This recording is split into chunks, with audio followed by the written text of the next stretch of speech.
Now, I want to go over briefly here some rough, dirty tactics that are outlawed in professional boxing, but may happen to you when you're in the ring. Hopefully the referee will see them and penalize or disqualify your opponent. This doesn't always happen, so we'll show you some of these things to look for right now with Dean. First, you know about low blows. Low blows are always a threat. Some fighters will not throw a low blow per se to the groin, but they'll try and throw a low blow to the hip. This happens, and this can have the same effect if you hit it right, the same effect as a hip pointer in football. And I've seen it happen. I've seen it happen down at the Forum in Los Angeles. I've seen it happen where guys can get hit low on the hip bone, and will get a hip pointer. And if they are able to continue, they're not very maneuverable. And you always wonder, well, was this done purposely or not? But it's something to be aware of. And if somebody does it to you, why, you might want to retaliate. One other maneuver that's used a lot in boxing, was in the past, not as much today, is the right uppercut turned into an elbow, because it's very difficult to see. So that the opponent will throw a right elbow as he comes up with what looks like a right uppercut.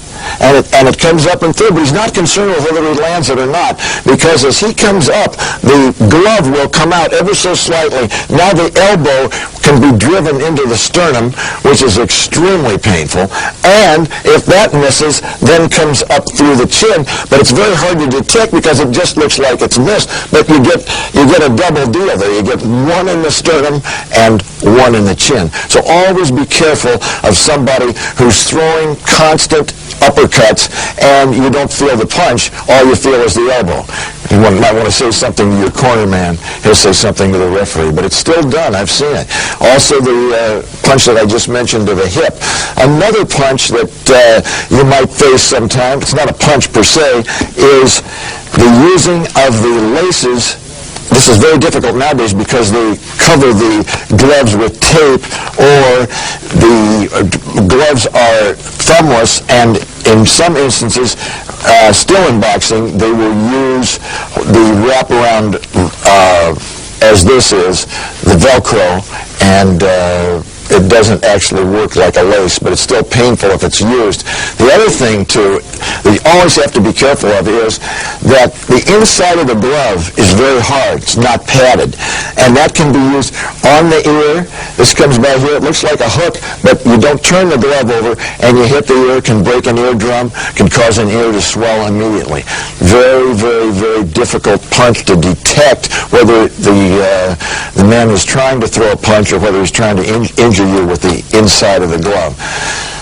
Another trick that is used sometimes is to aim a punch at the inside of your opponent's, it could happen to you, at the inside of the opponent's arm. This area in here, very sensitive to a punch on the inside of the arm, and can really be debilitating, sometimes maybe making it difficult for you to even use that arm afterwards. But if he has his arm out, Dean has his arm out like this, and I just come right in here like this, I don't even try. I'm not even trying. I'm just trying to hit him right in here in the soft part of the bicep. And if you hit that right in there, particularly with the thumb area, if I hit that with the thumb and get it in there, that can also render a man not totally useless, but put him into a position where he has a lot of trouble using that arm. Another thing is, we touched on clinching briefly, but you always have to be careful in a clinch of somebody getting the head underneath you and lifting up into your chin. Also, be careful of an opponent who's smaller than you are, shorter than you are, who likes to dive in with his head. You've got to be careful. Like if Dean starts to dive in with his head, this happens all the time.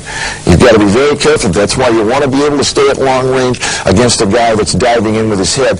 You've got to be able to get out of the way. Of course, you could meet him with uppercuts, but hey, if you miss, you could be in a lot of trouble.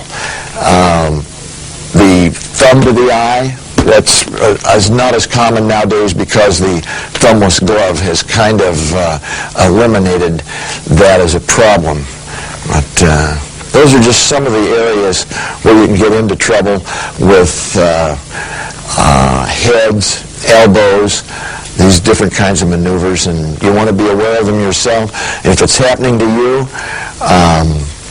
you're left with either complaining to the referee, letting your corner complain about it, or retaliating in some measure yourself. Sometimes that's the best way to handle it is, he fouls you, you foul him. It's a tough sport.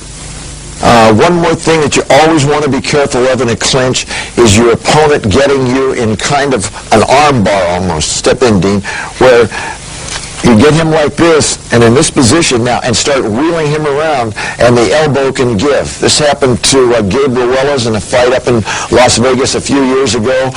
His elbow was dislocated, and his career really was never quite the same after that, even though he came back to win a world's title. But he never was as effective after that. Same thing happened in the Holyfield-Tyson fight. Tyson had Holyfield in a similar situation. Step back in here, Dean. But if you get into that kind of a position, you want to jerk your arm. Here's the thing. When the glove is like this, you've got a chance to pull it out. That's why if anybody gets you into a clinch like that, immediately roll your glove over with the thumb up. Roll your glove over with the thumb, because now you have a chance to pull it out. Pull. You got a chance. If, however, you keep the thumb over in this fashion with the palm down, now you'll never be able to pull it out.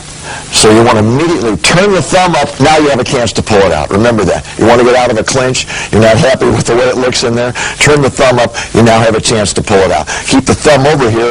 It'll catch against your back. You won't be able to get it out. But think about think about being in a clinch, and if you're in this clinch now, and a guy gets your arm like this. Now you go over my arm. Yeah, you go over my arm like this. Remember, it's going to be difficult for me to get out, but I'll never get out unless I turn the gloves up. Then I have a chance. But if I keep the gloves over, there's no way I can get out. But I might get out if I turn the thumb up.